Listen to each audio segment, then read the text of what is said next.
আয়াত ১১৬ وَإِذْ قَالَ اللَّهُ يَا عِيسَى ابْنَ مَرْيَمَ أَأَنْتَ قُلْتَ لِلنَّاسِ اتَّخِذُونِي وَأُمِّيَ إِلَٰهَيْنِ مِن دُونِ اللَّهِ قَالَ سُبْحَانَكَ مَا يَكُونُ لِي أَنْ أَقُولَ مَا لَيْسَ لِي بِحَقٍّ إِن كُنتُ قُلْتُهُ فَقَدْ عَلِمْتَهُ تَعْلَمُ مَا فِي نَفْسِي وَلَا أَعْلَمُ مَا فِي نَفْسِكَ إِنَّكَ أَنْتَ عَلَّامُ الْغُيُوبِ।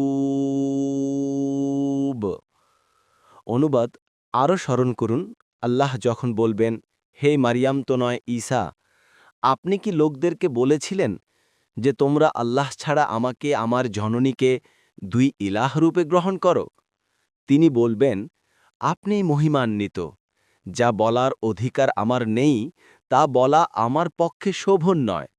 যদি আমি তা বলতাম তবে আপনি তো তা জানতেন।